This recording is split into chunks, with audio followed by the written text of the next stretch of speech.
When the 1980s came to an end, the Castlevania trilogy was already etched into my mind as classic. It was the archetype of both the action and horror genres and a masterpiece in side-scrolling gaming. Roughly at the turn of the decade came the 16-bit era. I had no idea that it could actually get better. In 1991, Castlevania made its transition to the new Super Nintendo. But this wasn't just Castlevania 4, oh no, this was Super Castlevania 4, and well worthy of that title. The graphics and sound just blew my off. The haunting and chilling atmosphere of the old games was now like a walk through the park with the Care Bears. This time, I was really getting scared. At the time, this must have been the greatest opening to any video game yet. The fog keeps rolling in until it envelops the shattered gravestone and almost seems to be creeping into the room itself.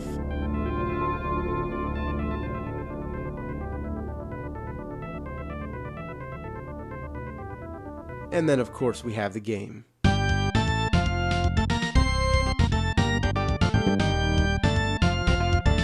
Oh yeah, this is where it's at.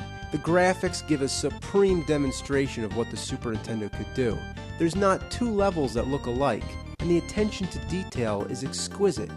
The first time I played, I didn't even notice that skull in the background. If you look close enough, you can see bats flying out. There's a stage where the background spins, giving you a three-dimensional effect. Then there's the room that rotates two-dimensionally, and you have to hang on to your whip. It gives you a feeling of disorientation that I hadn't felt yet in a game. But the best advantage, the most important thing that they improved here, was the control. The choppy stiffness of the earlier games, gone. Now, it's fluent and perfect. You can whip straight up, down, or in any direction. That's 8 directions you can whip. If you hold down the button and about with the D-pad, you can do all kinds of tricks. It doesn't have much purpose, but it's pretty cool. Being able to whip any way you want makes it easier to attack enemies while you're in mid-air. Not to mention, when you jump, you have more ability to control where you land. You can even move while crouching. The control is perfect, and that's the key word here, control. You feel like you're in control. It's almost like Simon Belmont can do anything, even moonwalk.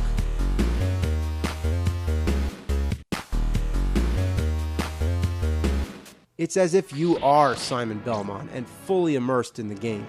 That means that the difficulty isn't all about stiff controls and cheap deaths, but this time in genuine, fair challenge. For the most part. As far as the story goes, it's more or less a remake of the first game. Some fans might have been a little disappointed that there's no other playable characters and it goes back to the linear style, but that's how I like it best, straightforward and simple. The replay value is high for me, and I'd pop this in any day.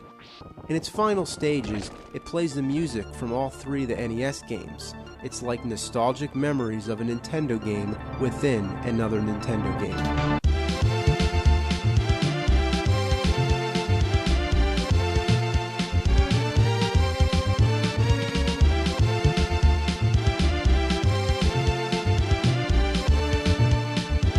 That's it, the perfect Castlevania game. But what will come next? We had a sequel, a prequel, and a remake. Which direction could the series go after this? At this point, my expectations were soaring in the heavens, and I couldn't wait for Castlevania 5. This is where the disappointment began, and forever kept rolling downhill like a ball of dog dookie down a muddy slope. I opened up the pages of Nintendo Power, and there it was, Castlevania Dracula X. I said it out loud to myself. Castlevania Dracula X. I wondered, why not just call it Castlevania 5? Well, that's what I thought back then, but if only I knew the original Japanese title, Devil's Castle Dracula X Rondo of Blood. Just rolls right off your tongue. The original version on the PC Engine would be unknown in North America for years to come until it was eventually released on the PSP. The Super Nintendo version is often seen as a butchered port, but I think it's a decent addition to the series.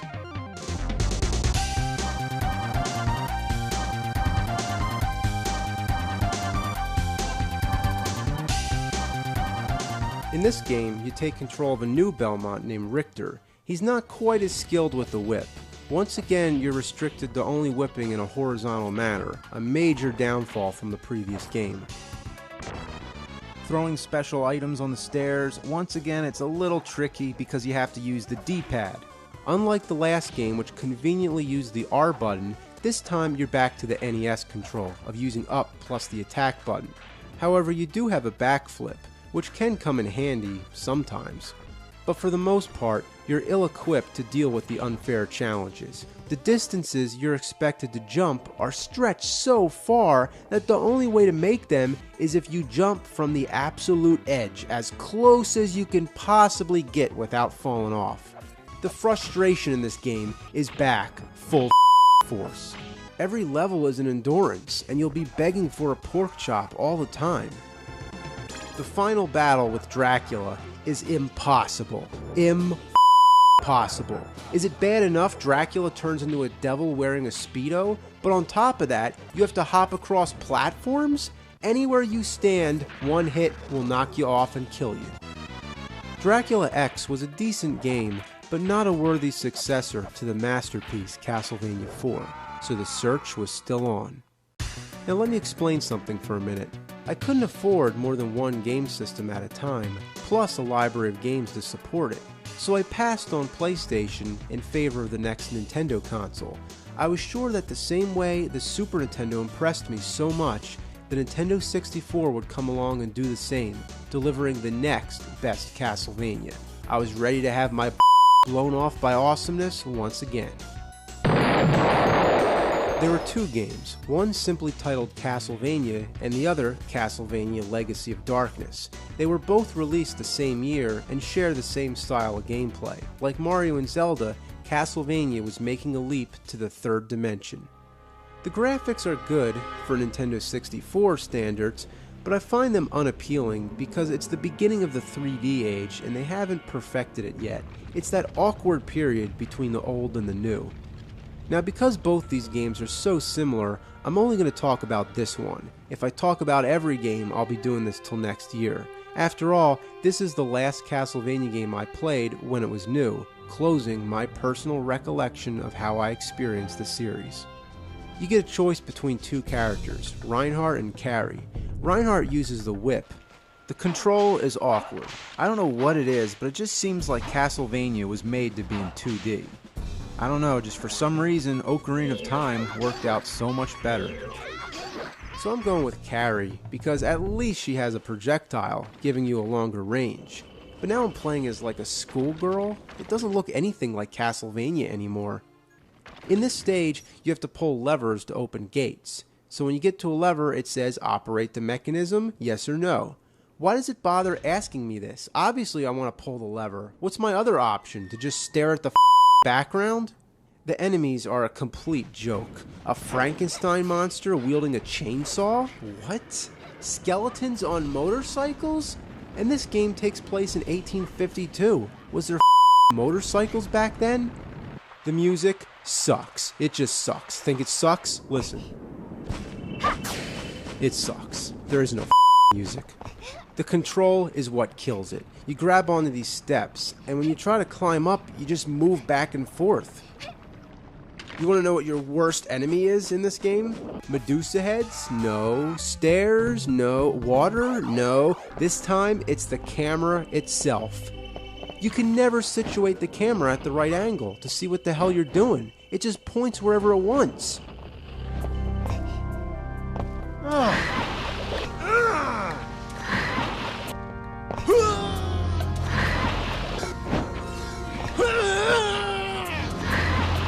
Okay, so now I'm at a part where I'm supposed to destroy a cracked wall using two separate items. So I gotta find these two items and combine them together so they make some kind of explosive chemical. One's called a mandragora and the other is nitro.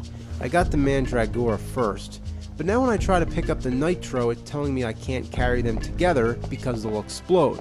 So, okay, I guess I gotta carry them one at a time. No problem, right?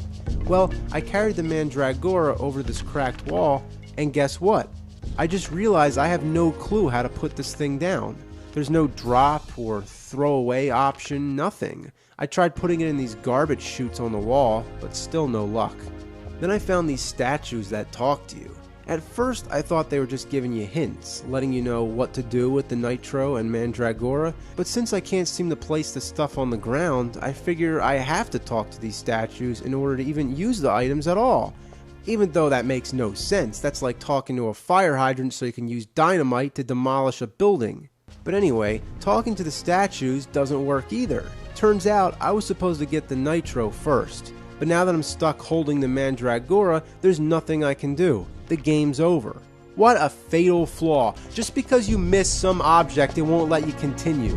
I don't know what else to do, so the only other thing I can think of is to start the entire game over. And this time, make sure to get the Nitro first. Well, I did just that. I started all the way back from the beginning, made it all the way back to the castle center. So here we are, I got the Nitro first. Now I'm heading over to the cracked wall again. Oh, it's explosive. That means you have to walk really slow and be careful not to touch anything. You're not even allowed to jump.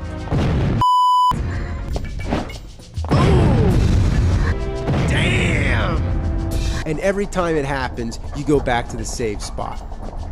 Oh my god, this takes forever. Come on. Come on. Oh, this is so boring. Well, finally, after about a half hour of walking incredibly slow, I made it to the cracked wall. Well, at least I have the Nitro this time. Right? What the I still can't use the item? I don't know what I'm supposed to do.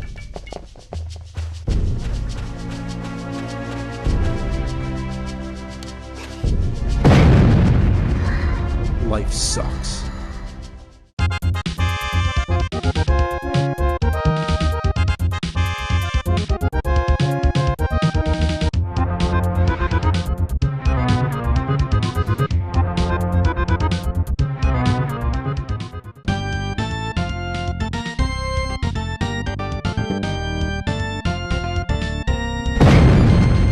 Life sucks, and so does this game. After Castlevania on Nintendo 64, I had given up hope for the next great game in the series. Several years later, I realized I'd been looking in the wrong place. Like I said before, I stuck with the Nintendo consoles, and I missed out on the other Castlevania games, like Castlevania Bloodlines on the Sega Genesis.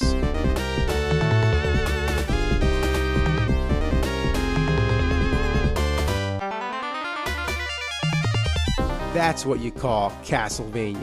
Traditional side-scrolling action. Familiar, yet fresh. It takes place all over Europe rather than just strictly in Transylvania. You get a choice of two characters, John Morris and Eric Lacarde. I wonder what happened to the Belmonts. Who are these people? Well, supposedly John Morris is the son of Quincy Morris from Dracula, the Bram Stoker novel.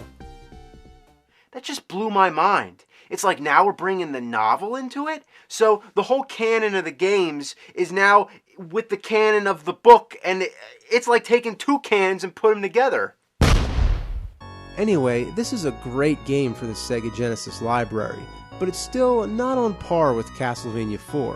Whipping in 8 directions, the moonwalking, all that's gone. The graphics, the sound, the gameplay, it's all really good, but it's not as good. Then I turned to the PlayStation, the console which I underestimated so much. There I found Castlevania Symphony of the Night.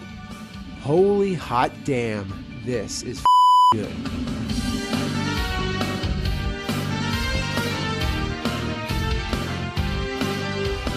The graphics and sound are superb, but there is some pretty cheesy voice acting. Die, monster!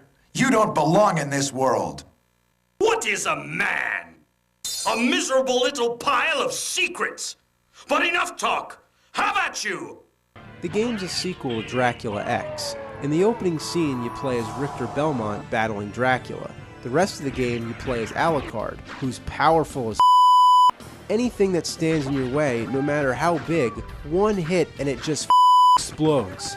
That is until you meet Death, who takes all your weapons away.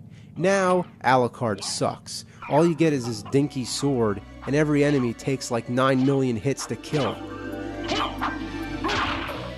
As you go through the game, you gain power-ups and upgrade your weapons, which is like many games, but to start you off with the good weapons and then take them away is just teasing you. Alucard has this backward dash, but I never found a reason to use it other than to go slightly faster. And what are these skeletons shooting lasers out their The one thing I truly hate about this game is that whenever you die, you go back to the main menu. In the other games, you get a continue screen. That's all you need, right? But here, you gotta wait for the screen to melt. Then you gotta stare at the game over screen. Oh, come on.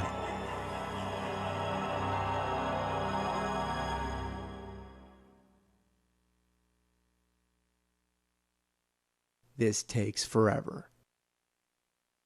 And then it's back to the title screen. Hit start. Then select the file. Wait for the screen to load. And then pick your saved game. Bag, that's me. Then you gotta wait for the game to load. Come on! And finally, you continue from your last save point. That is atrocious. The boss battles are epic. In the end, you have to fight a dark priest named Shaft. But what's up with the name? Seriously, Shaft? It's damn right. And after that, you fight Dracula, and just, wow. Holy The last and most important thing I have to address with this game is its gameplay style. It's the major breakthrough, what sets it apart from the previous games in the series. Instead of the simple linear style, it goes for a Metroid style with endless forks in the road, save points, and a map system. It's exactly like Metroid, and that's why many fans refer to it as Metroidvania. It also has some RPG elements. By fighting monsters, you earn experience points, and when you get enough experience points, you level up your power. There's all kinds of potions and items and armor, weapons and sub-weapons. And this is a huge game. It takes hours to get through the castle. Does Dracula really need such a big place to live? And if that's not enough, you have to go through the whole castle all over again, upside down. Anyway, this Metroid style of Castlevania would become the dominant style of Castlevania for the rest of time. Sure, there was a 3D game every now and then, and it pretty much took on every style imaginable, but never again was there another classic linear Castlevania.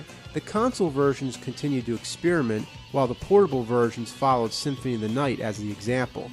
Pretty much the whole games take place inside the castle. I missed all that spooky scenery. The old games had cemeteries and forests. I mean, since when did the whole game have to take place inside the castle? Since Symphony of the Night, that's when. This is where Castlevania seem to become more distant from the classic games and gravitate away from what I originally loved about it. They have so much text, and the storylines were getting ridiculous. In Dawn of Sorrow, Dracula's castle emerges from a solar eclipse in Japan. I thought Japan had enough trouble with Godzilla stomping around. Now they have Dracula too? By the way, that's a nice cover, isn't it? It's like a game within a game. Anyway, Symphony of the Night is often considered to be the best of the whole series. While I think it's an amazing game, my favorite is still Castlevania 4. The control was so satisfying in that game. Alucard's sword is not as much fun as Simon Belmont's whip. Sure, there is a way to unlock Richter Belmont, but this is only after you've already beaten the game. You can't whip in all directions, but you can do that little twirly thing, and Richter has some neat special moves. But I still prefer the feel of Castlevania 4, and being in total control of my whip. But for the most part, I think the challenge is better. In Symphony of the Night, whenever you come to a hard part, there always seems to be an easier way around it. You can turn into a bat and fly over, or sometimes you need to get more experience points, or there might be some weapon you need to equip, or an item that improves your stamina, or resists fire, or makes you immune to certain magic spells. There's so many variables here.